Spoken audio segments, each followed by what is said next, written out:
The Dave Hooker Show. A presentation of Off the Hook Sports. Objective insight, expertise, top guests. Available on YouTube, Apple, Spotify, and the Off the Hook Sports app. Download now for free. Also available on offthehooksports.com. I compute and obey. Now to Dave Hooker. Ready. Here we go. Big show lined up. Why Urban Meyer is an idiot. Tennessee with a trip-up game, which I think is idiotic. And I'm not just calling everybody an idiot. So I'm not doing that, Caleb Calhoun. Good morning. Dave's the only non-idiot in the world, guys. Yes, I'm the only non-idiot in the world. It's basically, over the past 100 years, it's me and Einstein. It is not. I make a lot of mistakes, but I'm just going to go ahead and tell you that what Urban Meyer said recently is pretty darn dumb. And also, who has the most talented roster? We'll address that. And the SEC, now that Texas is in it, because Urban Meyer is incredibly high on Texas. But that Tennessee trip-up game is bugging me a little bit. Also, why Tennessee, maybe more than most schools, needs to be concerned about some of these gambling scandals that are popping up. The Alabama one, they're trying to squelch that. They're leaking to people that there are no players involved. But how do we really know? And now there's something with Iowa State, so we'll get into that. And so a lot going on in the program today. And Bronny James, Arch Manning are now valued by this On3 NIL evaluation thing, which is, for the record, if you've ever even thought of owning a business or you have ever even balanced your checkbook, is a stupid thing by On3. It just is. That's a fact. And then I want to ask where Nico fits into all of that. I know he doesn't have the dad like Bronny and Arch do, but I think that when all's said and done, we could be talking about him having a better college career than either one of those guys. And I don't think that's an incredible reach at all. But first, let's get to today's tough question. The NBA and some guy named Lonnie Walker, who could have walked up to me on the street yesterday and knocked on my front door, and I would have said, "Oh, is that my Uber Eats?"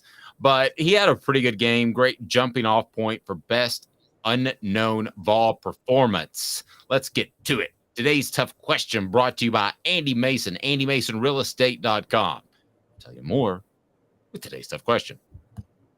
Question. Take a side. Take a stand. The Dave Hooker Show, a presentation of offthehooksports.com. All right, best unknown Vol performance, and I thought of this last night. Lonnie Walker, who is he? What'd he do last night for those out there that aren't NBA fans? Caleb Calhoun. 15 points off the bench in the fourth quarter for the Lakers to help them win game 4 over the Warriors, 104-101. Lakers now have a 3-1 series lead. Not to take a shot, but I have said for years that Steph is one of the most unclutch players in the history of basketball. And I again got validated on that last night. Homeboy went 3 of 14 from 3. If the game is close and you need a 3 from Steph, I'd take LeBron to shoot a 3 in the final 5 seconds before I take Steph Curry if I needed it. I'm not even going to lie to y'all. But Lonnie Walker was the star in the fourth quarter, really taking over. No one saw that coming. Okay. What you said just then was crazy, but we're not going to talk the NBA. I like Shaq to shoot a 3 in the fourth quarter over Steph. Oh, my gosh. Yeah. All right. Here we go. So today's tough question is best performance by an unknown Vol. And I'm afraid you're going to pick mine. So I've got a couple, but mine is by far the best. So the one I'm withholding from you is absolutely incredible. And it's brought to you by AndyMasonRealEstate.com. Go to AndyMasonRealEstate.com. Andy Mason is my realtor.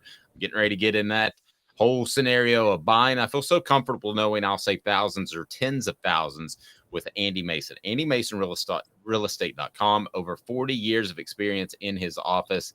He is awesome. Just sign up, tell him Off the Hook Sports sent you, but you can sign up at andymasonrealestate.com. So the best performance by an unknown Vol is, what say you, Caleb Calhoun? That's today's tough question. Fill it out on our message board as well. But I've got the winner. It's from a forgettable game and a forgettable season, but it's 2013 Corey Miller versus Kentucky. Corey Miller. Corey Miller had 5 sacks in that game, which remains the most sacks of all time. No one cared about that game because the week before Tennessee had lost to Vanderbilt. It was Butch Jones's first year. By losing to Vanderbilt, they knew they were going to miss out on a bowl game for a 3rd straight year. I mean, this was the darkest period in Tennessee football history, guys. But they played the last game against Kentucky, and Corey Miller registered 5 sacks in the win. That's the best performance by an unknown Vol. I'm surprised you didn't go my way given your Memphis ties. Is that a hint? Do you know where I'm going here? Maybe a little before your time. I sometimes forget you're a younger guy than me because I think you know more history than me. So it throws me off. Here's what it is. And I'm just going to go ahead and tell you, this is absolutely it. It's a 53-yard pass from a known Vol. Oh, I know this one. Yeah, I know where you're going. Okay. Which would be T. Martin. Okay. To Bobby Graham. It's the only time, I swear to you, the only time that everybody in the Neyland Stadium press box did not know who a guy was. I'm not exaggerating, Caleb. Everybody had to pull out the roster. Nobody knew who Bobby Graham was. He was from Memphis. Tennessee ends up getting the victory because Bobby Graham hauls in a 53-yard pass that was a moon shot, and Memphis was about to pull off one of the most incredible performances in Neyland Stadium by beating Tennessee the year after Tennessee won the national titles. It was a 53-yard shot down to the 6-yard line. 2 plays later, T. Martin found Cedric Wilson, another Memphis native, in the end zone to tie the game. Alex Walls kicks the extra point. Memphis falls to 1-3, and the Vols are able to move on. It was one of those games that we'll talk about coming out flat later in the program on another topic.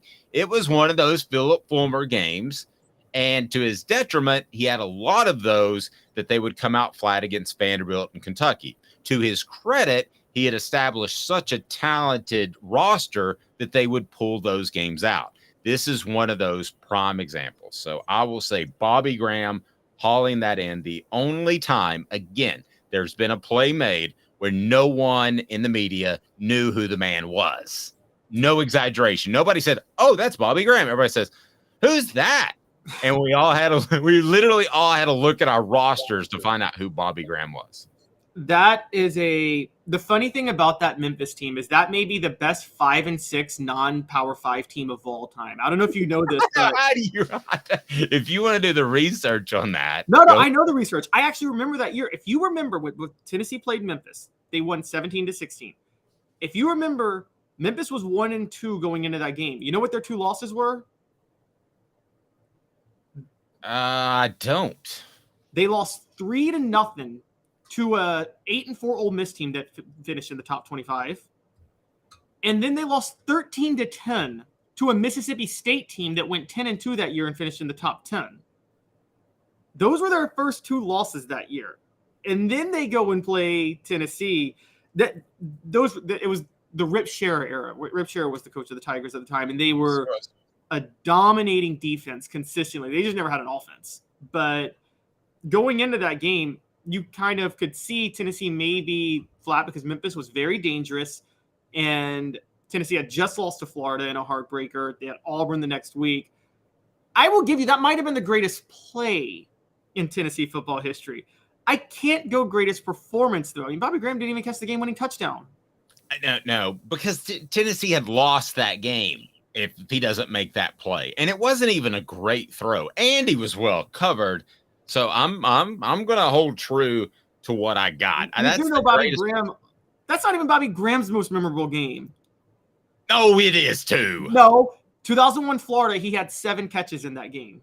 Okay, I don't care. They lose to Memphis the year after winning a national title early in the year, and they lose to Memphis without that play. And don't forget, that's just 3 years after Memphis upset Tennessee. So everybody thought that going into that game that Tennessee would be motivated to pound the Tigers into the ground and prove that they're the better program, and that didn't happen. And it was a game that felt lost by Tennessee. I mean, there are times where you're covering a team and you think to yourself, they have just lost that game. It was an absolute moonshot. For some reason, they couldn't move the ball at all. And if not for that play, you would agree, right? If not for that play, Tennessee loses that game. Yeah, I agree. What play was more significant to beating Memphis, though? Because here's the crazy part. The very next year, Tennessee almost loses to Memphis again in Memphis. And Memphis is up 17-16 with less than a minute to go. Everybody's certain Memphis has just won the game. And then Leonard Scott reels off a huge return to set up an Alex Vols game-winning field goal. Yeah, and it's funny you bring up Corey Miller and the 5 sacks. Honestly, I'd forgotten that he had 5 sacks, and he was one of the players that was involved in the great escape in the night, so to speak, when Lane Kiffin was gone, because he was a part of that class. And basically the fact that he was a midterm enrollee, but he had gotten to Tennessee and spent the night on campus. And that at the time was a rule. If you spent the night on campus as a midterm enrollee, you don't really sign anything as a midterm enrollee. But if you spend the night on campus, I don't know if that's still the rule, but at the time he spent the night on campus. So he was a Vol, and he couldn't get out of it without sitting out a year. This is before the transfer rules. But his teammate, whose name escapes me, his high school teammate, did not make that trip, did not drive with Corey because he was packing up his stuff, got halfway to Tennessee, heard about Lane Kiffin bolting, and turned around and went back the other way. And I think he ended up at Southern California. So Corey Miller was this close to not even having that game and not being a Vol. How strange is that? That's wild, but then that disproves what we thought about. So Ed Orgeron didn't even know what he was doing when he was calling the players, telling them not to go to class, because it didn't matter if they went to class. It mattered if they spent the night. Let me tell you something about. You're right, he didn't. Let me tell you something about that. Of course, Ed Orgeron will get it wrong when he's trying to be shady. Let me tell you something about that 24-hour period. He didn't know what he was doing. Lane didn't largely know what he was doing. Monty Giffen sure as heck didn't know what he was doing. I remember talking to him. He goes, I don't know why everybody's so upset. I didn't know the rules. No, I mean, it was 24 hours of pure ignorance. I mean, they shouldn't have. They even held a press conference for a departing coach. Mike Hamilton was meeting with a DirecTV guy in Colorado when he got the phone call. So it was all that. Everybody was ignorant, and ignorant doesn't mean stupid. It means uninformed. And which is why you always turn to Ed Orgeron to be the calming force in those situations. And he's already in LA making phone calls trying to talk him out of it. It was, yeah. Is what he always used to say. It was ignorance across the board. Nobody was well informed in those 24 hours, and I include myself in that. It was absolutely bizarro. But yeah, Corey Miller was that close to. I think he was going to go to North Carolina instead. He tried to get out of it, but couldn't. Be sure and hit that like button so we can bring more people in.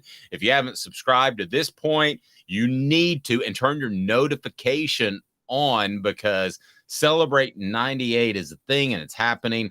We're going to drop it tonight. As a matter of fact, it'll be Eric Westmoreland will be our first guest, and then we'll have more later this week. So, yeah, he was that close to not being a Vol at all.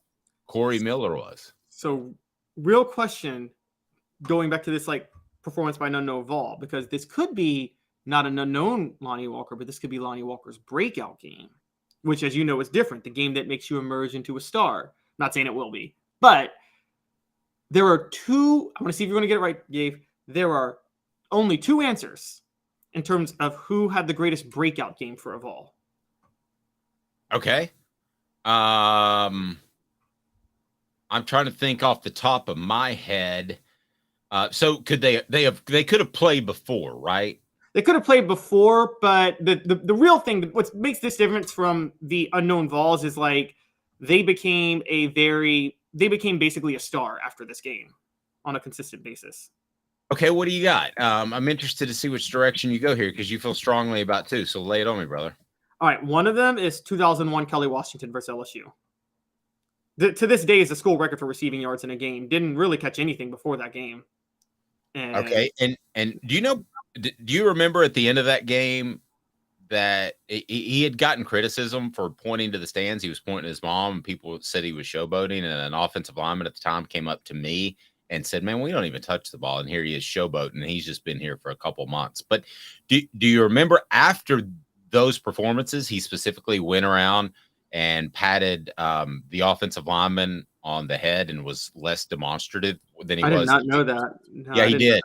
He went out of his way and like smoothed everything over. Then he smacked his head and had a neck injury against Georgia. So people always remember him as a bad guy. He was trying to improve his image after that. So yeah, that's a good one. That's a good one. What else you got? Biggest breakout ball? Because I have the best one. The other one is after arguably who would have become the greatest running back in Tennessee football history suffered what became a career-ending injury. Tony Thompson comes in, and in his first Thompson, 220 yards. I was at that game. My stepdad took. Yeah, 1990, 248 yards. Literally, the only person who had ever rushed for more yards than Thompson did that day was Chuck Webb, the guy he replaced from injury. Yeah, and you're like, God, this guy's every bit as good. He wasn't. He wasn't as good as Chuck Webb. Chuck Webb, I think, was one of the most talented tailbacks that I'd have ever seen. All right, so those are your two. We got a whole new segment here as we freelance a little bit. Mine is, though, more significant than either of your two. You know why? Why? Okay.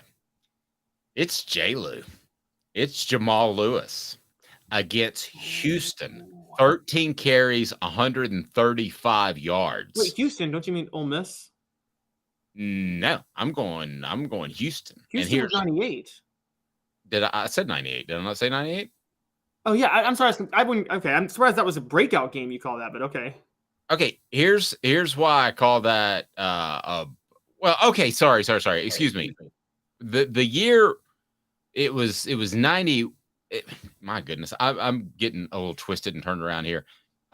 His first year, he didn't play against Florida, and Mark Levine played. So help me with that. I got my years twisted up. The week after the Florida game, in which Mark Levine played, and then it was Jamal Lewis who had a big breakout game. So it was significant in that everybody said, "Why didn't you play that guy last week?" Well, he wasn't good in pass pro, but that was his breakout game. Can you help me on that? Was 90. That was 97 versus Ole Miss. Okay, 97 Ole Miss. You're right. So 97 Ole Miss. Sorry, seen a lot of football games. But that would be my biggest breakout performance. But I don't know that there's any others that compete. If you want to throw one on the message board, feel free. That even really compete with that. Now, if you want to stretch it a little bit, how about Hendon Hooker going from good to great on the national stage against Alabama? But that's not a breakout game, really. I guess it was a breakout from good to incredible, right? If I were to do Hendon Hooker, and there's a good one, it would be it's the game that Josh Heupel ignores because he says the Kentucky game of 2021 was the defining moment. No, the Missouri game of 2021 was. And I would say Hooker in the Missouri game, I'm pulling up the stats now. He threw for 225 yards and 3 touchdowns, and then he ran for 80 yards and another touchdown and led Tennessee to a 62-24 win. Missouri was favored in that game.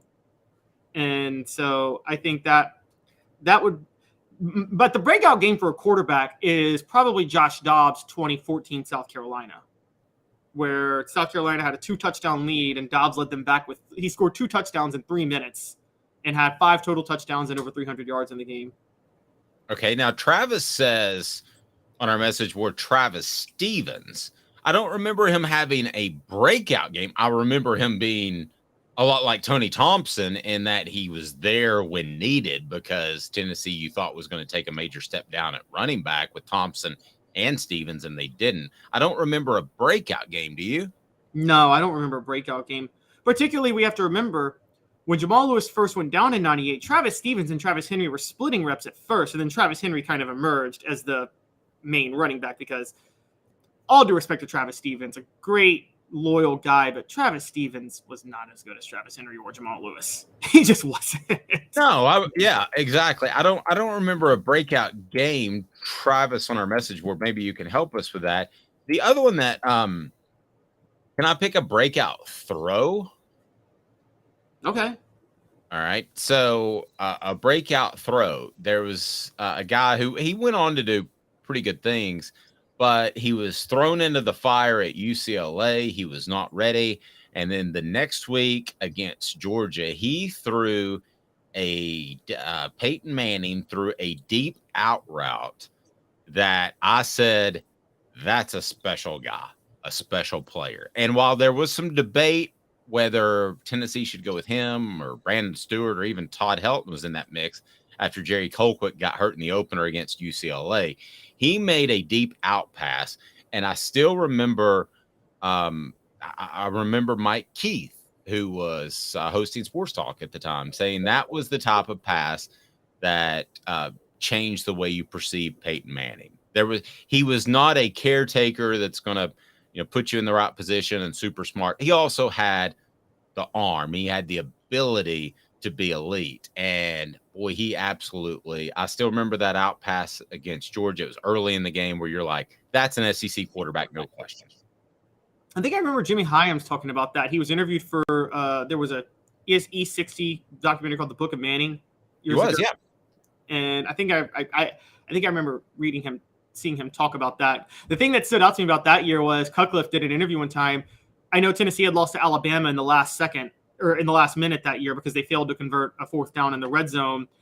And Peyton had a wide open touchdown pass, but he threw it the other way. And the reason he threw it the other way is Cutcliffe had coached him never throw against a blitz, like never throw where the blitz is.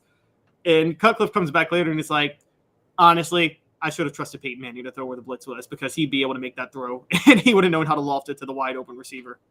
Yeah. I mean, there's no question that David Cutcliffe was conservative with new guys that were in there. T. Martin still, I think, is a little miffed that he wasn't able to do more earlier in 1998. As a matter of fact, I talked to him about it. So I know he was. He thought he could handle more.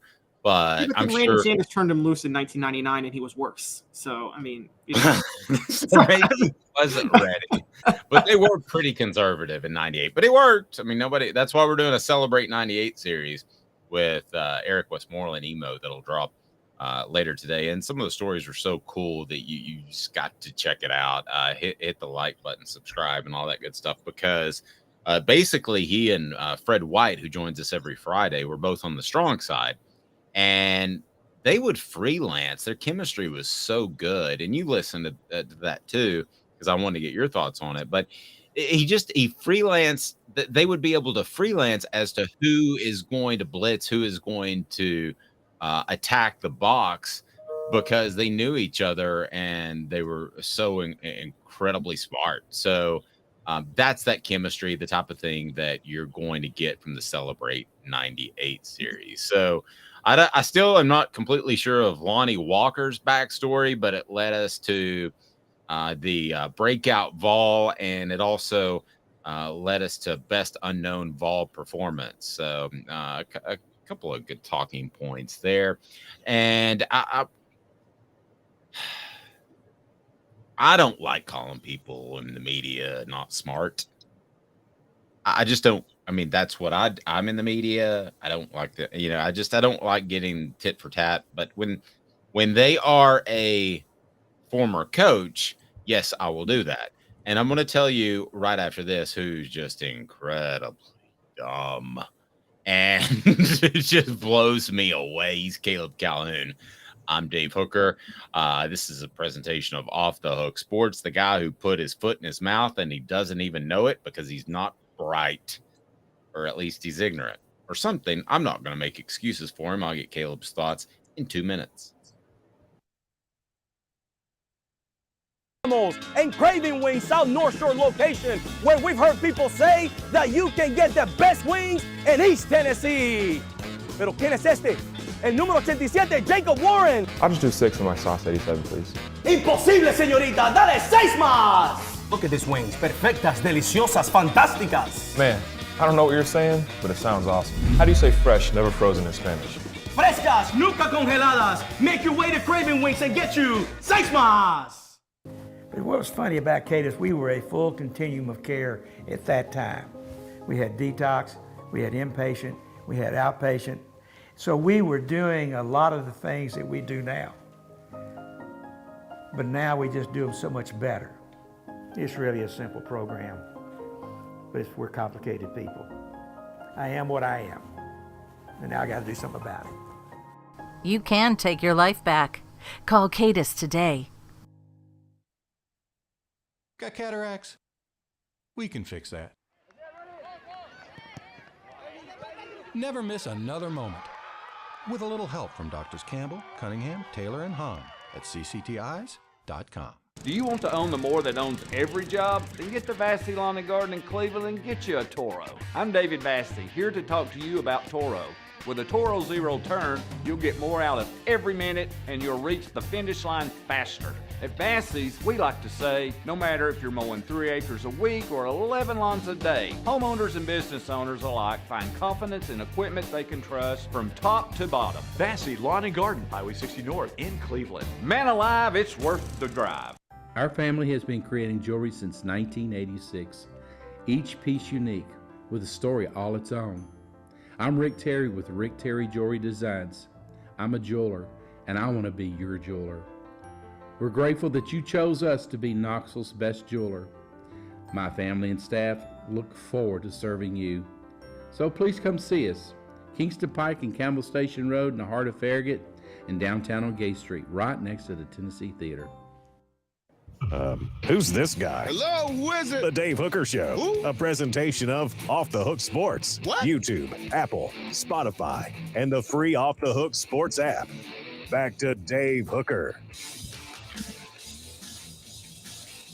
So Urban Meyer is doing his Fox Sports thing, which is, I guess, good because he's not running an NFL team into the ground. And he is not dancing with other women at his nightclub. I guess that's better. You know, that seems like an improvement. But saying stupid stuff is not really that great either. So here's what Urban Meyer had to say in a recent interview. He said, quote, I think Texas, you didn't mention them in this interview, but don't sleep on Texas this year. I was talking to Ohio State Associate Athletic Director Mark Pantoni, and I was talking to the recruiting director at Ohio State. Man for man, roster against roster, it's hard to say Texas doesn't have the best roster in college football. Let me repeat that last part. It's hard to say Texas doesn't have the best roster in college football. Let me give it a shot. Texas doesn't have the best roster in college football. How dumb of a statement is this on a scale of 1 to 10, Caleb Calhoun? Or do you agree? No, I don't agree. It's at a 12. But more importantly, look, Urban Meyer, we know, is a sociopath. We also know that he's not a stupid sociopath like Butch Jones. Sorry for using that word. Yes. A sociopath or stupid? We know that Urban Meyer is not a stupid sociopath like Butch Jones. He's just a sociopath. Okay, yes. A sociopath, somebody that only looks out for themselves, does not care about the interest of others. Yes, exactly. Yes. And there's a lot of people, particularly in the coaching realm, who are sociopaths and also not smart. And it's not usually a good combination. And that's the Joneses of the world. Actually, probably a good 40 to 50%. But that get to the head coaching level, there's a combination of. But anyway, Continue. So Urban Meyer is a smart sociopath, which leads me to believe there is method to this madness. I'm just trying to figure out what the method is. Okay, here's my I don't think there is. You're referring to an ulterior motive, right? I don't think there is that in this case. I think that it was just a passing conversation that he had with the recruiting director at Ohio State. I think it's a conversation he said where Texas is doing a good job, and they got Arch Manning, and not Texas was number 3 in recruiting in this past recruiting cycle, so fine. That's fine. You heard that from your recruiting director. You want to say something, and also I'm sure that Fox Sports, which is why I'm not a Fox Sports guy, and I think ESPN will continue to dominate. We can have that conversation another time.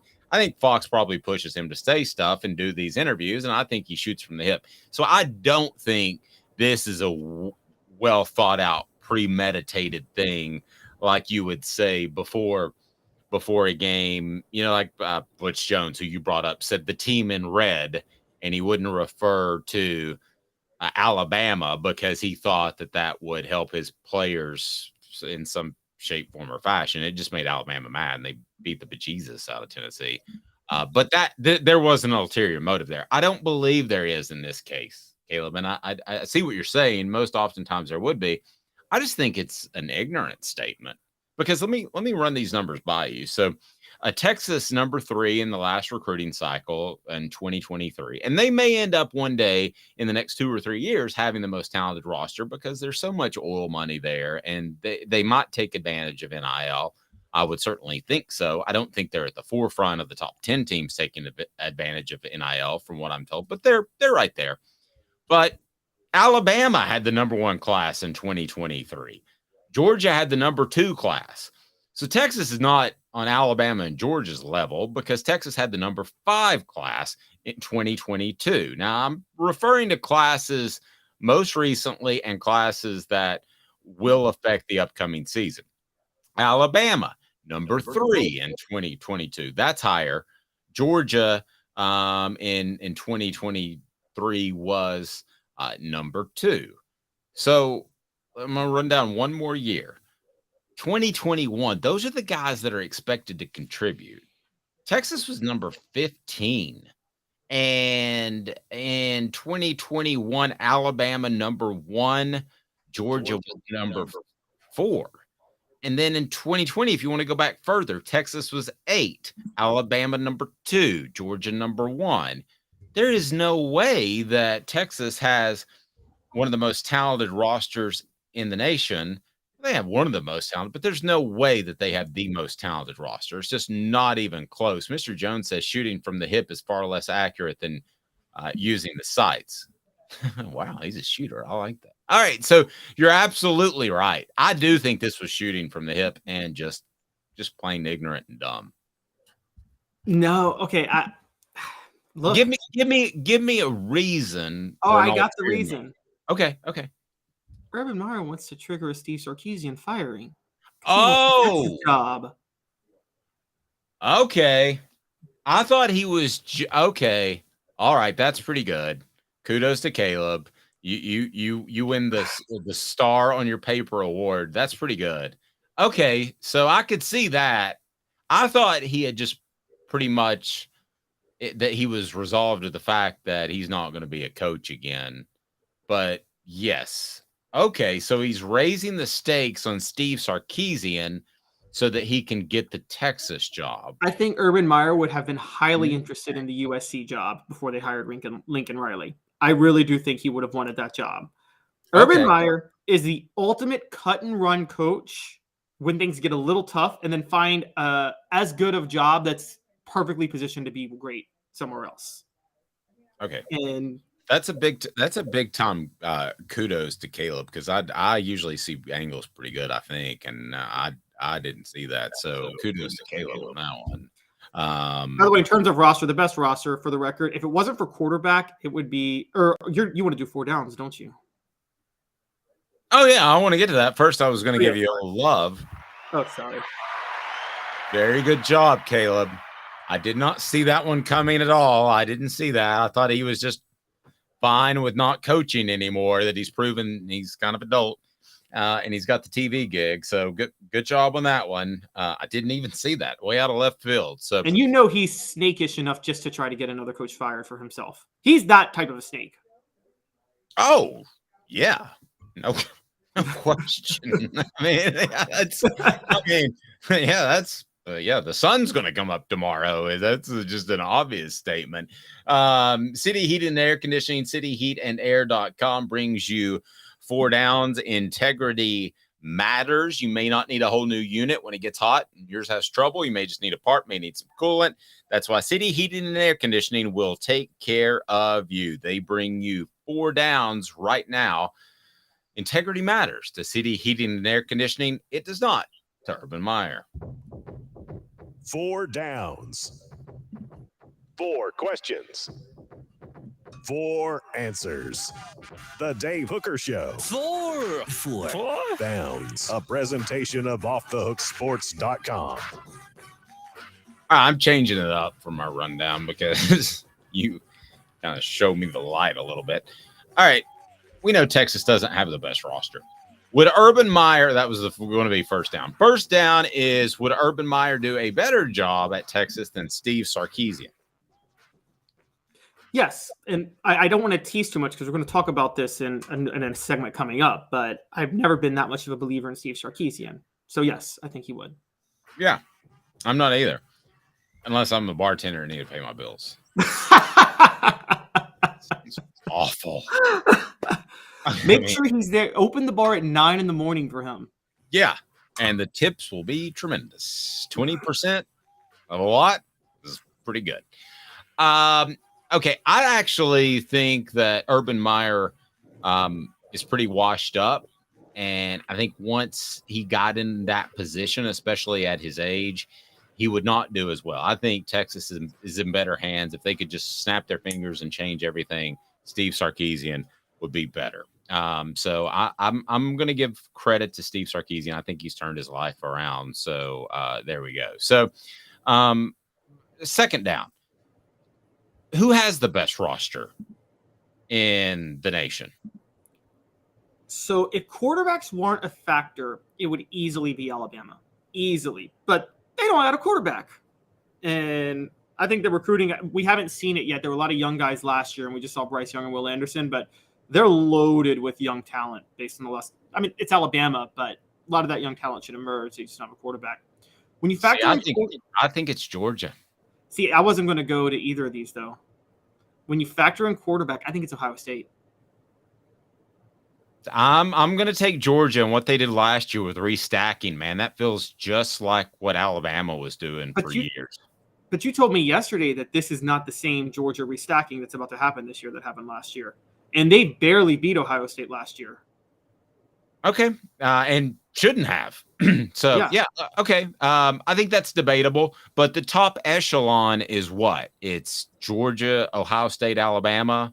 It's those three.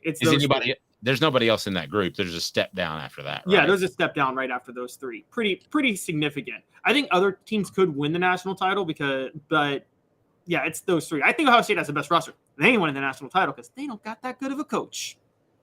Yep. Okay. I agree with that. Third down, are the Vols in that second tier? Which to me is probably along the lines of 8 or 10 teams. Yes, I think they are now. Which, by the way, Texas is in that tier too, I think. But yes, I think the Vols are because the Vols have utilized the transfer portal well. And also, let's give some credit, man. Jeremy Pruitt found some very underrated players when he was at Tennessee. Yes, Jeremy Pruitt did. I mean, there's a lot of guys that are. If you want to take the Cooper Mays was a Jeremy Pruitt guy. I mean, there are a lot of guys that turned out to be physically talented. I just the long-term direction wasn't going to work out, obviously. So we have Tennessee in that second tier. So fourth down, I ask you this: will Urban Meyer ever coach again?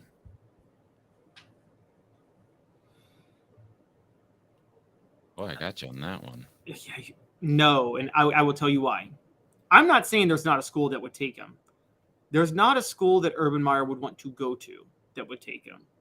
Exactly. So it's the Jim Tressel thing. Like Jim Tressel was willing to take a step down and go to what it was, a Youngstown State or Youngstown or what? No, I think it was back to Youngstown State. But Okay. yeah, because he coached it before. Yeah. But yeah. So he went there and he was willing to do that. Urban Meyer's ego is too big, so he wouldn't take a secondary job just because I love coaching. He loves Urban more than he loves coaching. So, like if Texas called, he would take that in a heartbeat. Heck, if Florida called back, he'd take that in a heartbeat. He would take one of the top 10 to 15. I don't even know that he would take a top 10 to 15 job. I think that he would have to have a top 5 job.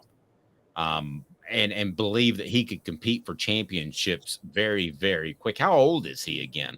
I think he's pushing 60, but I don't think he's like 58. If you can fact check that for me, he's not 58. No, yeah, you got it right. Yeah, he's not gonna. I mean, I don't think he would go. He certainly wouldn't go to Utah again. Ohio State was ready-made when he left Florida. Florida has so much talent, but listen, Texas has a lot of talent. The state of Florida has a lot of talent, and he knew he could win there. But the state and the roster wasn't horrible when he took over because of Ron Zook was a pretty good recruiter. But listen, if you went to Texas, you're going to be competing with A&M, who's going to have a new coach, which you would think would do better after Jimbo Fisher's finally gone. You are competing with the TCUs now that they've proven legit. You're competing with a lot of different schools. So I don't think that's a lock, stock, and barrel that you're going to be fantastic there. As a matter of fact, I think it's grown into a tougher job, especially with the SEC. So you walk in, when Texas walks into the SEC, they're already at best third best roster.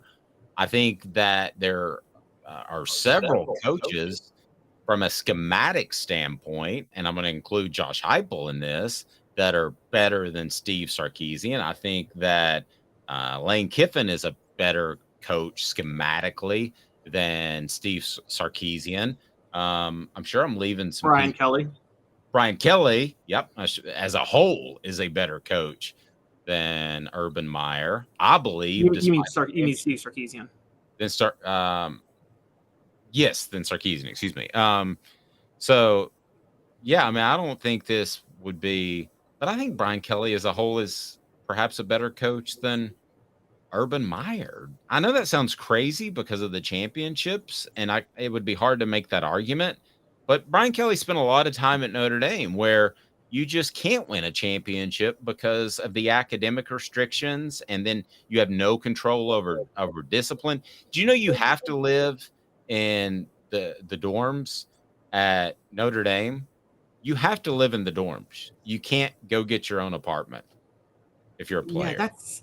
I mean, you know, the more you say it, it's like I might be on your side. I mean, let's take even recruiting into account. Let's call a spade a spade. Who wants to live in northern Indiana? Like, guys, the upper Midwest right around there, it's miserable. Okay, it is. Respect for the people who live there. You know, I'm not saying they have not been massively screwed by our government and big business in different ways, but these are rundown factory towns left and right, and it's dreary above you all the time. You don't want to live there, and you got the academic standards.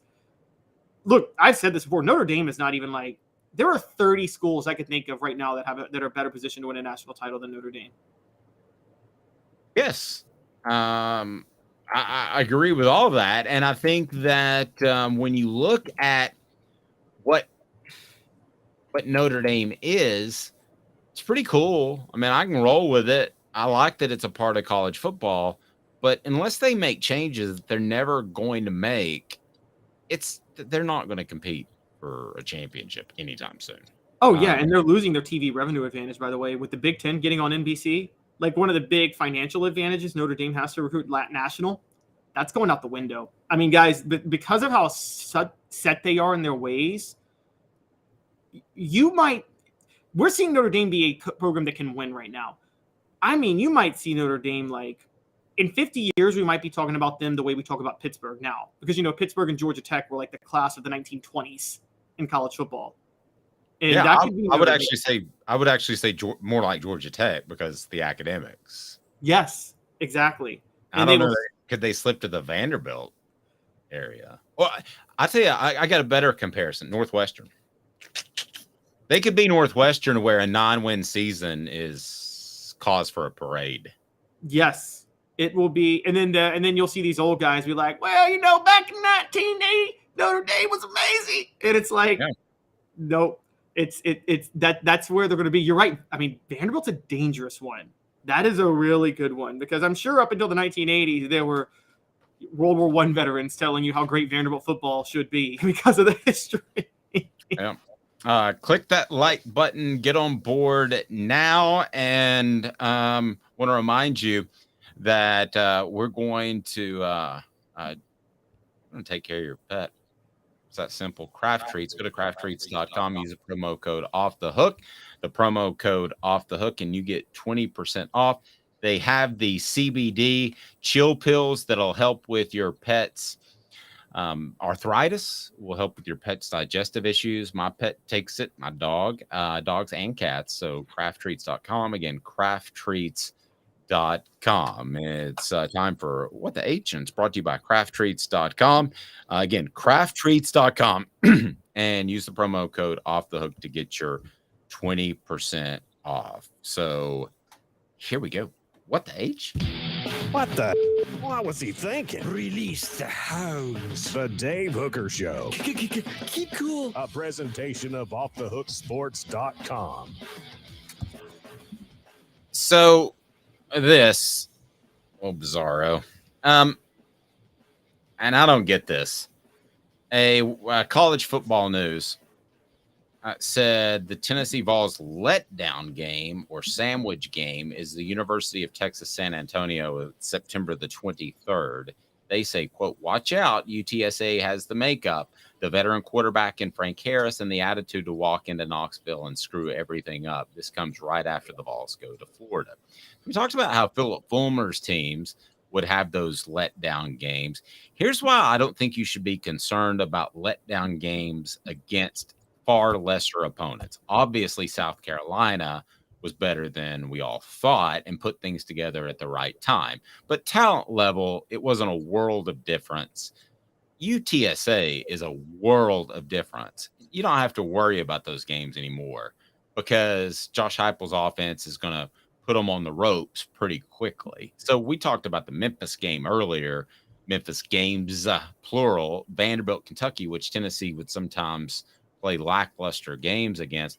I don't think that's going to happen anymore against programs that just simply don't have the type of talent. So I don't get this at all. I think UTSA, regardless of what happens, win or loss in Gainesville, I think Tennessee pounds the brakes off the University of Texas San Antonio. I don't care if they've got a veteran quarterback or not.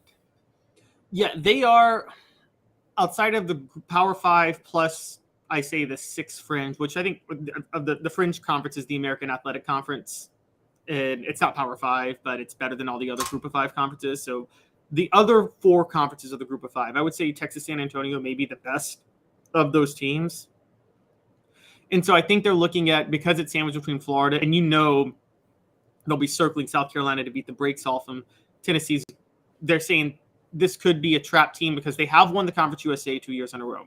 I'm making their case for a minute, just because they've won the Conference USA 2 years in a row. They're 23-5 the last 2 years, and they returned a veteran quarterback. So this is going to be the best Group of 4 team this year, maybe even Group of 5. This may be the Group of 5 team that gets to the New Year's 6 this year. I mean, just to put that out there. They could be that good. I don't think anybody looks beyond the American or the Mountain West typically for that top Group of 5 team. I don't see Conference USA Sunbelt getting there. But if one ever breaks through, this year's Texas San Antonio team would be the one that breaks through. Yeah, I don't understand the University of Texas San Antonio argument at all. I think there are probably 2 more trap games that fall on the schedule. And I understand everybody's trying to get attention and clicks, but this would not even be in my question is, it would be, I didn't get this at all. So the question is, okay, some of these games that we might call trap games, they may not call trap games because they would call them toss-ups. Like, again, for me, the biggest trap game, and I think for you too, the most dangerous game for Tennessee this year is Kentucky. I mean dangerous. I mean a game where they could lose that they shouldn't lose. where they'll be favored. Yeah, they'll be favored by a touchdown plus. Let's set that as the parameter. Okay, so yes, Kentucky, but I could make a bigger argument for Texas A&M. I mean, and I think they're going to pound Texas A&M, but I could make a better argument for Texas A&M being one of those games than UTSA, because they wouldn't consider A&M a trap game. Well, they would consider that a toss-up. But okay, but with Kentucky's as much of a Kentucky's more of a toss-up than Texas A&M. That may be why they didn't include Kentucky either. That may be why they put Texas San Antonio. I mean, I'm with you. Like, me and you know this, but yeah. I'm not. Yeah. Like the average college football fan. I mean, me and you know, and regular SEC fans should know that Tennessee would be should pound Texas A&M and should beat Kentucky. I don't know if national media understands the subtle nuanced differences between those schools right now and where they're at. Yep. I guess that's fair. I mean, if I had to do this for every school, and they did do it for like every Power 5 school, I mean, I would have some bad ones in there, but don't worry about UTSA. Mark that down. And if you want to timestamp that in your head and we want to go back, something happens and it ends up being less than 14 points, I'll eat crow and be glad to do it, but I don't think that's going to happen. Texas A&M, let me make the argument for that. You and I both think they're going to Tennessee will handle Texas A&M. They have an off week before, so they're going to handle Texas A&M. But let me just make the argument that they could be sky high if they're undefeated at that point. If they beat Florida and South Carolina, Texas A&M is a little bit more of an unknown opponent, and then you've got Alabama the next week. So we're both kind of playing devil's advocate with ourselves, but that's a better argument to me than UTSA, is it not? Yes, I would agree in terms of who they're more likely to lose to. But again, it's hard to call them a trap game because national media thinks Texas A&M is going to be back this year. They're not, and so they think that would be more of a toss-up. I think there's a really good chance. Look, Texas A&M is a bigger trap game for Alabama than they are for Tennessee. Because remember, they play Alabama the week before they play Tennessee this year. And they get Alabama at home. And Alabama will have just played Ole Miss and then visited Mississippi State, which is, I mean, Mississippi State's going to be an easy win. But still, they have to go to Texas A&M. And me and you both agree Alabama's got a quarterback issue this year. Yeah, they're taking dudes that have barely played. So, although I don't think Tyler Buckner is a desperation move like you do. But anyway, all right. So you got this guy named Bronny. Maybe you've heard of him. He's going to go to USC. You got a guy named Arch Manning. They both have really famous dads, and because Cooper's on all those Caesars commercials. And I'm going to make a really strong argument that those two will not have as good of a college career as a guy that I'm sure you know. His name is Nico. Thank you, Nico. Ame Lava. 2 minutes. I'll tell you why Nico will have a better career than both of them. To own the more that owns every job, then get to Vassy Lawn and Garden in Cleveland and get you a Toro. I'm David Vassy, here to talk to you about Toro. With a Toro Zero Turn, you'll get more out of every minute and you'll reach the finish line faster. At Vassy's, we like to say, no matter if you're mowing 3 acres a week or 11 lawns a day, homeowners and business owners alike find confidence in equipment they can trust from top to bottom. Vassy Lawn and Garden, Highway 60 North in Cleveland. Man alive, it's worth the drive. Hi, Mike Davis here with City Heating and Air, reminding you to always dare to compare. Our team provides quality local heating and air service, installation, and maintenance across East Tennessee. We use only the best equipment like American Standard heating and air conditioning for your residential, new construction, or commercial needs. Honesty, dependability, and customer satisfaction have been the cornerstones of our business since 1961. City Heat and Air. Dare to compare.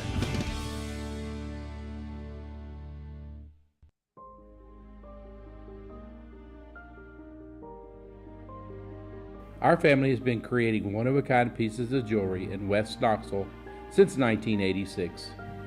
Each piece is a combination of unique processes that bring your idea to life.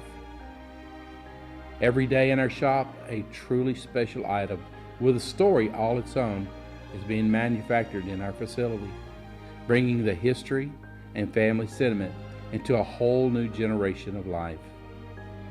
We're grateful that you chose us to be Knoxville's best jeweler, a title that we value and respect. Because to me, being a jeweler and owning a jewelry store are not the same thing. I'm Rick Terry. I'm a jeweler, and we want to be your jeweler. Kingston Pike and Campbell Station Road in the heart of Farragut, and downtown on Gay Street right next to the Tennessee Theater. With all that sun, sand, and salt water, the beach is a very relaxing place. Unless you wear contacts. Ow! Open your eyes to the best the beach has to offer with LASIK vision correction from Campbell Cunningham Laser Center. Ah. What's up, everybody? This is University of Tennessee tight end Jacob Warren, proud to announce that I'll be working with Craven Wings again this season. And I want you to give your all and try my signature sauce, Sauce 87, at either of the Craven Wings 2 locations, Chapman Highway in Seymour and South North Shore Drive at the Markets of Choto. When you're craving wings, it's gotta be Craven Wings. Online at cravenwings.com.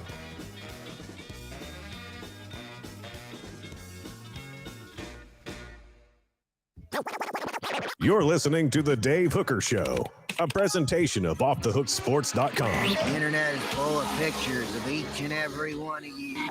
Available on YouTube, Apple, Spotify, and the Off the Hook Sports app. Download now for free. Is there nothing you people can't do? Also available on offthehooksports.com. Another NBA tie-in, and no, I'm not going to break down the playoffs, but you got Bronny James, LeBron's son, going to Southern California. Arch Manning, as we know, going to Texas. Famous dads. And who has the better career? I'm going to go ahead and tell you why Nico is going to have the better career than both of them. Better college career. Zulbeer.com brings you portions of the program, xulbeer.com. And Zulbeer is just fantastic with its worldwide award-winning craft beer. And they also have parking downtown and a panoramic view of downtown Knoxville. So you will love it. Check them out. Zulbeer, xulbeer.com. So no great surprise. Bronny James goes to Southern California. We know Arch Manning went to Texas. So I think both will have very good college careers, but I think at the end of the day, we'll judge them by their NFL careers, largely because Arch Manning could have a fantastic career at Texas, and they might not win a championship. We saw that happen with both Cooper and Peyton. As far as a national title, Peyton did win an SEC title, and we think of them as some of the biggest stars in our Peyton and Eli. Oh, what did I say? I'm sorry. You said Cooper. No disrespect to Cooper. Apologize, but like Cooper's selling energy. So neither one of those, Eli or Peyton, won a national title, but Peyton did win an SEC title. So they're judged now, and they're the biggest stars in the sports universe because of what they did in the NFL, which is a collective 4 championships. Bronny James is not going to be LeBron, but there have only been a couple of players at that elite level. But you look at Nico, and I believe that he'll have and I'm saying this, and if somebody's tuning in and they're a Georgia or South Carolina fan, they're like, oh, that guy's a homer. But I firmly believe that he'll have a bigger impact at Tennessee than Bronny James will at Southern California. And I say that for a couple of different reasons. Bronny James is obviously a guy who's going to be gone after 1 year. He wants to play with his dad. And that's not going to have a monstrous recruiting impact. I think Nico will have a continued recruiting impact and already has had a big recruiting impact. Why I think Nico will have a better college career than Arch Manning is because I think Josh Heupel is on the front edge of a really good trend in the way he runs his offense. I also think, as Caleb's pointed out, he was tailor-made to fit this offense and his skill and his ability. So Arch Manning could go on to have a better NFL career than Nico. I don't know. I mean, that's a long ways down the line, but I don't even think it's close. I think Nico has a bigger impact on the Vols and will have a better overall career than either Bronny or Arch. Am I crazy, Caleb, to say that? No, I actually agree with you. Let's start with this. Give me your thoughts. Better college career, just Bronny versus Arch first. Who has the better college career? Forget NBA. Well, I'm a little bit surprised of what I've heard from people that Arch didn't have a spring in which he's firmly in the quarterback competition. And some of that's been said publicly, but some of that's kind of behind the scenes as well. So I would rather take 2 years. And that's a tough one because a basketball player can really impact a program for a year, but I'd rather have 2 good years of an athlete or 3.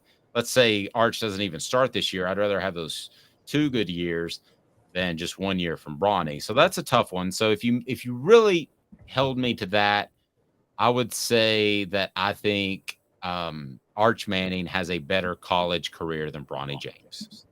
Okay, so I'm going to say Arch has the better pro career than Bronny James because Bronny is going to be a role player in the NBA because he's a solid shooter. Great, he's going to be a great shooter, and he's very athletic. Not as good of a passer as LeBron, and he's 7 inches shorter. He shouldn't have gotten a 5-star rating. He was a 4-star guard. He's not a 5-star. I can't believe 247 Sports Composite upped him to a 5-star. Mm-hmm. He is going to play for Andy Enfield, who is a really good coach, and USC returns everybody. I mean, everybody. Plus, they got a top 3 recruiting class. So I think Bronny has a better college career because I think USC wins the national championship next year. Not because of Bronny, because of how loaded they are elsewhere, and Bronny's going to get a lot of credit for it. Okay, well, if anybody wins a title, then that vetoes the other 2 dudes. Exactly. And from the other side, Texas, what I was getting at last segment, look, I find Steve Sarkisian to be an overrated quarterback whisperer. People tout him on a lot of these things. Who has he really turned out into a good NFL quarterback since Carson Palmer?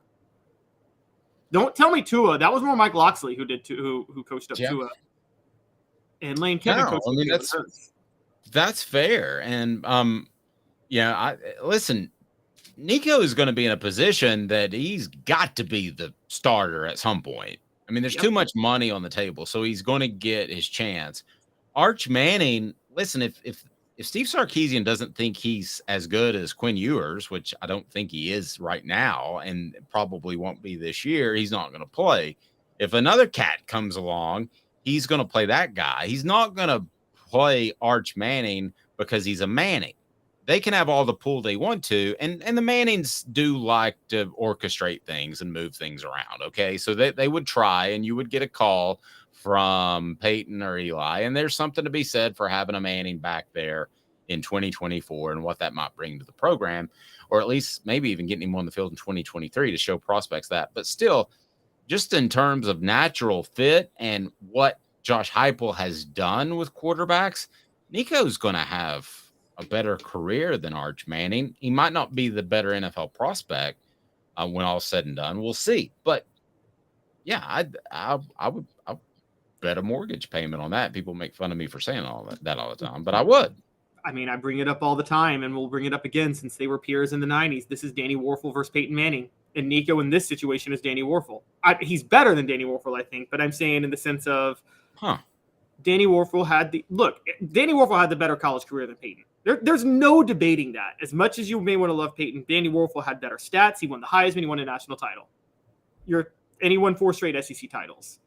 But Peyton was the better quarterback and was the better NFL quarterback. By leaps and bounds. I've asked you this before. What determines success for Nico? For the new viewers, listeners that are a part of the channel, and please hit that like button. If you haven't subscribed, we encourage you to do so. So the Celebrate 98 series starts today. What defines success? Just an SEC title? Because you got to look at a 3-year span. I mean, it's not a cat that's going to be here for 5 years with a redshirt year. Top 2 in every statistical category at Tennessee for passing by the time he leads for career. And I'm going to say a national title. Nico's got to get a national title. It's too perfect. This is a rare combination. I mean, I say this a lot, and I'll say it again. It is the rarest of rare combinations when you get a quarterback who is the perfect fit for a scheme, that maximizes the talent. Now, yes, David Cutcliffe to Peyton Manning was a great fit because it developed Peyton for the NFL.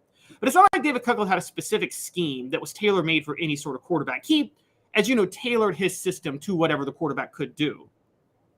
But how much of your expectations and the lofty goals are based off that $8 million that he's getting? No, they're not. They're based on some of the highlights I saw actually in December and January when I saw the type of throws he can make.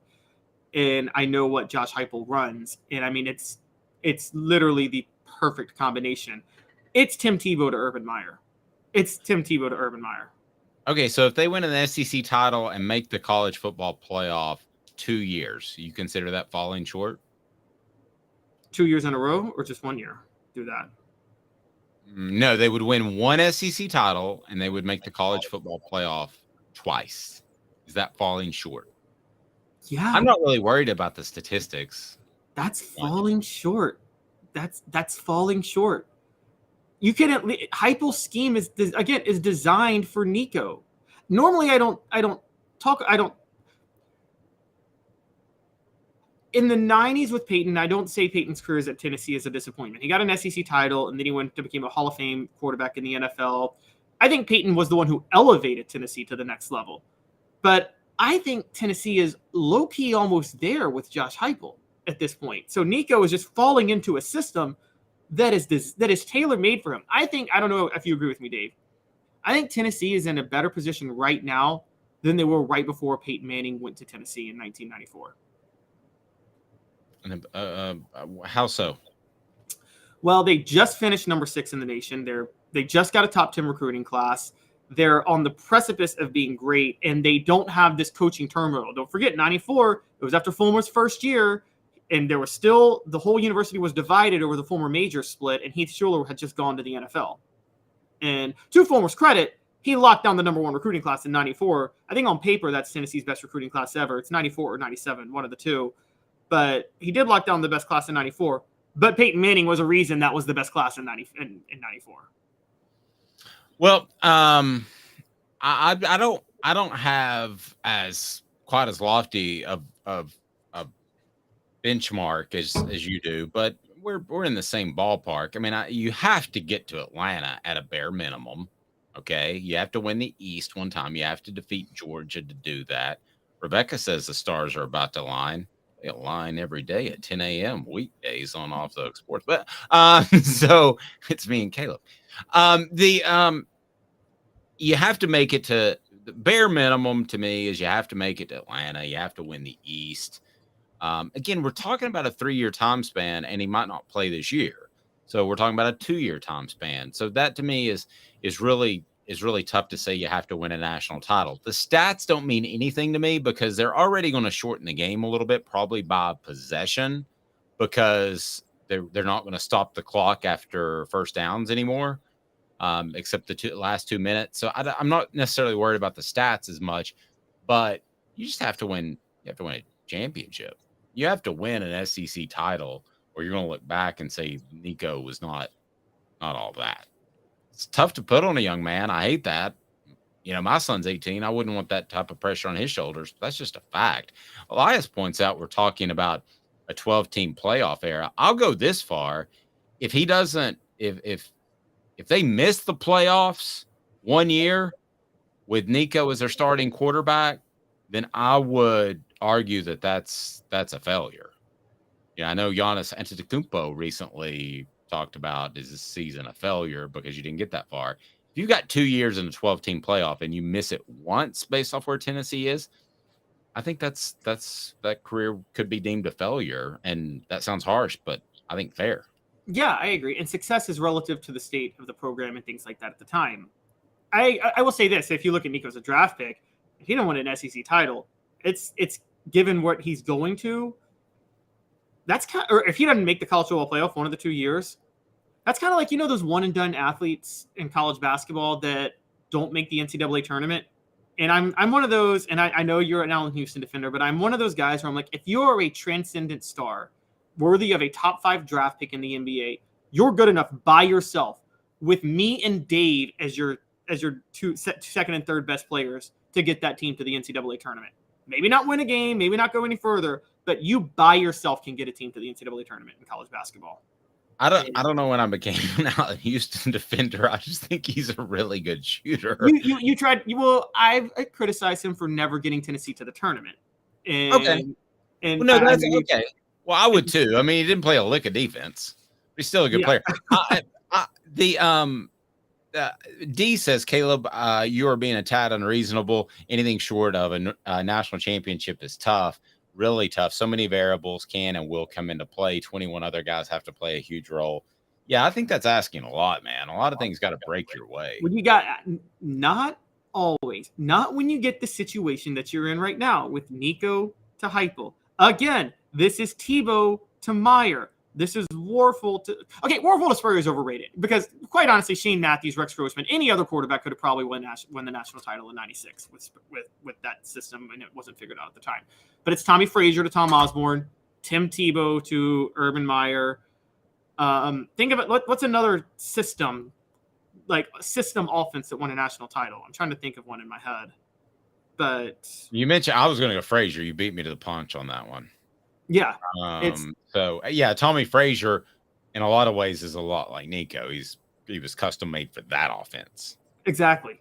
There wasn't perfectly tailored. Yeah. High knees, punish you. You don't want to play in the fourth quarter because you're sick of trying to tackle that dude. I would that to me. Cam Newton to Gus Malzahn. Yes. Tailor made for Gus Malzahn. Yes. And you can check out a column along those lines on offthehooksports.com. Everybody wants to compare. They want to say that Hendon Hooker was the Peyton Manning, and now Nico will be the guy Joe Milton will be the guy who takes them to the next level. I think Joe Milton is a much better comparison because of his size and ability to Cam Newton, and could have that type of year, transcendental year where he kind of comes out of nowhere. I knew that Cam Newton was special, but nobody knew he was that special. You know that the Cam Newton to Tennessee story, right? And why he didn't end up at Tennessee. Have I shared this one with you? Didn't Lane Kiffin push him away? He did, but I'm going to tell you why. First, I'm going to tell you that I see clearly, thanks to Campbell, Cunningham, Taylor, and Hahn, no issue with far away, close vision because Campbell, Cunningham, Taylor, and Hahn did my LASIK surgery. They can also perform cataract surgery and just your annual checkups. They're pretty awesome. Campbell, Cunningham, Taylor, and Hahn. Well, the reason being is they sent Jim Chaney to evaluate Cam Newton, and he was suspended for the first half. Was it Blinn Community College? And he was suspended for the first half, and this is the most ironic thing that's ever been spoken to me in my life. I was told that by Lane Kiffin, I don't want somebody at quarterback in a leadership position with issues off the field. And I'm thinking to myself, you realize what I've heard and been told about your coaching staff? But I didn't say that. I mean, is that not how many different levels is that good? Lane Kiffin worried about character and off the field issues. Character and leadership issues and leadership roles was the issue of why Tennessee stopped recruiting Cam Newton. Jim Chaney went out there first half. Now, maybe that was Chaney's call. Maybe Tennessee was going to lose him to Auburn anyway. That's all possible.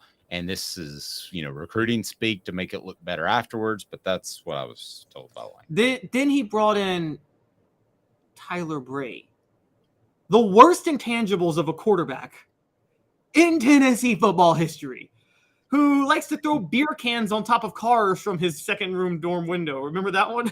Yes. Great line, Elias. Ronald McDonald concerned about childhood nutrition moment. That's about as good as it gets. If I have a line as good as that as the rest of the week, this will be a good week. Yes, but that's exactly what I was told. So, nevertheless, Cam Newton could have been a ball and things might have been way different. I don't know. Does Lane stay if he's got a Cam Newton? I mean, I don't know. A lot of different. The beach. He was married at the time, and his wife wanted the beach. Let's call it what it is. I don't know. And he loved those beach girls at the time. He was that guy. Do you ever watch Summer House, not Summer House, Flip or Flop? No. Okay, But I wouldn't have flopped away from Layla, I'll tell you that. There's this California, used to be couple. This guy was married to this pretty hot blonde, and they flipped homes. They worked on flipping homes and making money, and it's on HGTV. Well, they got divorced. Guy got remarried. He's been dating a couple of women in between. All your typical California blondes. It's like, this dude's got a type. I mean, I'm like, I feel like that was Lane Kiffin. Ouch. There's a there's another scandal. I think his type is mid-20s. There's another scandal, a gambling scandal that appears to be happening with Iowa State. So why does this affect Tennessee? I want to get into that. Let me give you a little bit of background for those of you that are younger and not seedy. So the thing that you have to know about Knoxville that a lot of people don't, before gambling gambling's always been illegal, but before it became legal, Knoxville was known as a gambling hotbed. There were all kinds of poker rooms. I know a friend that ran one. It was known as every other corner. There's a secret poker room that starts about midnight and lasts till 5 a.m. So Knoxville was known. Gambling slips were everywhere. I played my first parlay when I was 20 years old. So Knoxville is known for that. So Caleb, I don't know if you have statistics to that, but Tennessee is one of the highest gambling states in the union. You can tell when Tennessee's number gets moved. A lot of times it'll come out. People will bet so highly on Tennessee that it'll move the number. So this is scary. I think for Tennessee more than a lot of other schools. And now we've seen it with Alabama baseball. Alabama is also known as one of the schools that'll move the number because of their gambling. So here's the thing that's scary about gambling being legal is that I almost guarantee you that one player's already been approached at several SEC schools. So tell me about what's happening at Iowa State and why Tennessee fans should keep an eye on that. And I think you should also keep an eye on the Alabama baseball situation. We're going to have a special guest from Alabama to talk about that situation tomorrow. We've got that lined up. But I don't think that one's done either. And I think Tennessee, more than a lot of other schools, needs to be concerned about the easy access to gambling, Caleb. So what's going on at Iowa State? So it's Iowa and Iowa State, both schools. So Iowa, let's start with them. They've received information on 111 individuals in total, including 26 current student athletes from the baseball, men's track and field, wrestling, and yes, football and men's basketball programs, along with the full-time employee in the athletics department, who were involved in illicit gambling activities. Iowa State has 15 student athletes across all sports, which also includes football, that are being suspected of wagering allegations that go against NCAA rules. I believe Iowa was like Tennessee, one of the earliest states to get involved in the sports gambling revolution that happened after the Supreme Court overturned it a few years ago. It was like Tennessee, New Jersey, and Iowa, like right off the bat. And so we're talking over 40 athletes alone at two different schools. That includes players on the football teams who have been suspected or suspended due to gambling, due to illicit wagers not allowed by the NCAA. If that's happening in Iowa, it can easily happen at Tennessee, where, like you said, sports gambling is much, much more widespread and is a big problem. It's funny you bring that up with Knoxville. I got a little history on my own. Memphis at the turn of the 20th century, in like 1900, about 1910. You've been to the Liberty Bowl, right? Unfortunately. So right over there, there used to be these fairgrounds and this little amusement park, but there's this Coliseum, and right across the street there was this grassy patch. That used to be the site of the most popular horse racing event in the nation.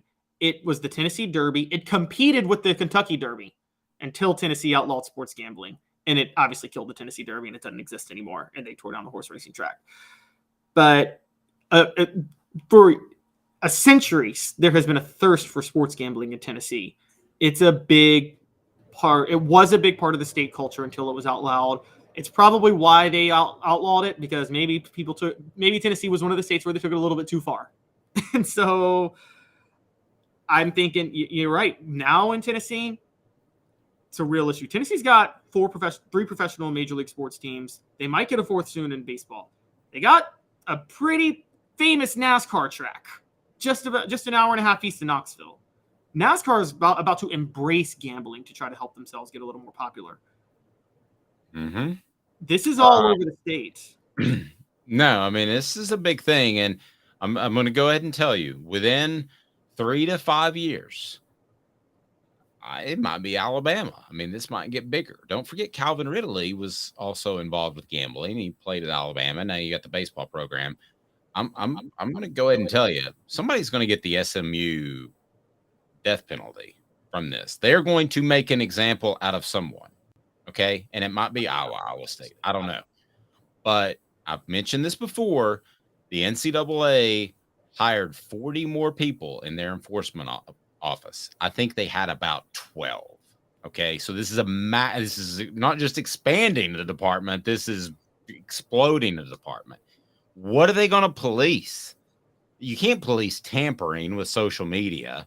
If somebody wants to reach out to Nico and say, hey, you're not going to play there because Joe Milton, come on over, there's no way you can find that out. There's also, I don't know how in the world you could police payments now, because anybody that has any intelligence whatsoever knows that it's legal. You just got to make sure that you're doing it right. It's basically like having the right tag on the back of your car. But the thing that the NCAA is going to hammer somebody on, you just wait, it's going to be gambling. Because I'll go ahead and tell you here how I feel about gambling. You and I actually agree on Pete Rose, which is rare, because everybody seems like he should be in the Hall of Fame and that he shouldn't have been punished so harshly. But listen, I can watch Naked and Afraid reality television. I don't want to watch that, because I believe that reality television is absolutely the least real television on the planet. It's all scripted. It's all BS. And if I find out that my favorite sport, and my favorite sports are college football, the NFL, the NBA, are my top 3, I'm done. I'm not watching that sport. I'm not interested anymore, because I like the idea that you don't know what's going to happen. And if I think that somebody is pulling strings, I'm out. I'm done. So you just cannot do that, Caleb. That's what makes sports programming so special. I'm sure there are some that are listening that like WWE and professional wrestling. That's fine. You can like it. Just, that's a show. I don't want to watch a show, Caleb, period. Yeah, you want to watch the best of competition. This is the idea of what we as society embraces competition in certain moments. And we, particularly professional sports, is a way to get the best athletes, the best skill people in their respective field to compete against each other in an honest way. And we all love seeing it. And you're right, Dave, I know you don't like it, but this has to be something that Congress has to address, right? Like, because it can affect it. I mean, I know everybody's like, Congress, you get out of the entertainment business. They got bigger things. This is a big thing. You know how many jobs are dependent in sports and gambling, and how many could be jeopardized by people placing illicit bets that compromises the integrity of the sport? Yeah, I mean, it's going to happen. I'm telling you, somebody's going to get hammered, and they might try to find an SMU, a smaller school that doesn't have as big of an impact. But if this stuff at Alabama or Iowa blows up, then you might have to make them the example. You don't want to make Alabama the example. And as far as wrestling, ask if I don't like wrestling. I don't dislike wrestling. I just don't have enough time to add anything else to my plate. Yeah. And then Mr. Jones said, it's still real to me. What is that from? What movie is that from? It's still real to me, damn it. I have no idea. Help me, Mr. Jones, because I'm actually loading up drops today, so I might use that one. I mean, this is the problem. We had sports gambling illegal everywhere outside of Vegas for 100 years, and the federal government fought the idea of making it legal everywhere, and now it's legal, and they're caught with way behind the 8 ball because it's getting legalized in all these states, and they have no uniform policy to address who can gamble and what can gamble. And I mean, in the stock market, Dave, you're not allowed to make investments in the stock market if you have insider information on what's going to happen with that stock. How in the world are you allowed to legally gamble on a sport you play? How is that not the same thing? I'm with you. That it's not good. And you can bet on your own. You can bet for your team. You can do all that stuff. And I remember that it's real to me. I was a dude sitting up in the stands talking about wrestling. That was pretty funny. That's going to be a drop later today. So tomorrow on the program, we'll be joined by a very special guest because I do want to dig into this a little bit more. And because I'm not sure that this is done. For Alabama fans that tune in, I hope for your sake that it's done, but I'm not sure. So Drew DeArmond will join us tomorrow. He covers Alabama, and I look forward to that because this Alabama thing and this Iowa thing, it's got legs, kids. I told you that last week when stuff has continued to come out. And so far, Alabama's stance on it has been to leak information to like Andy Staples, who I like a lot, but to leak information that no players were involved. Why don't you come out with a statement that says no players involved? It's two very different ways of handling that. One of them, you feel more secure in your stance. Because right now, you leak it to media and they take the hit. Okay? Yes, exactly. Yeah, if you come out and make a stance and you're like athletic director, Alabama, Iowa, or whoever, you lied. And exactly. You don't want to be that dude. And let's also, before we get out of here, be very clear, because a lot of people will say, refs fix games. And yes, there's been the Tim Donaghy incident in the NBA. Does the NFL call things more favorably in certain situations? Yes. That's not okay. It's not the same as completely scripting something. Yes, this is not. Vassy Lawn and Garden, Man Alive, it's worth the drive. Industrial mowers, commercial mowers, residential, it's worth the drive because their buying power saves you money, whether it's Nashville, Chattanooga, or Knoxville. They're in Cleveland, Tennessee. I highly encourage if you head up a business that needs to restock that fleet or you're starting a big-time landscaping company, you need to get to Vassy Lawn and Garden. Go to Vassy.com to learn more. This has been a presentation of offthehooksports.com. We will talk some gambling issue with Greg DeArmond tomorrow, and also he will give you a great insight as to recruiting at Alabama. Is Tennessee now on par with Alabama and Georgia? He does a great job covering recruiting, and we will have our Celebrate 98 series, the first one, Emo. That's pretty awesome. Eric Westmoreland. More to come. Thanks to our buddy Fred White, who joins us each and every Friday. He's Caleb Calhoun. I'm Dave Hooker. This has been a presentation of Off the Hook Sports.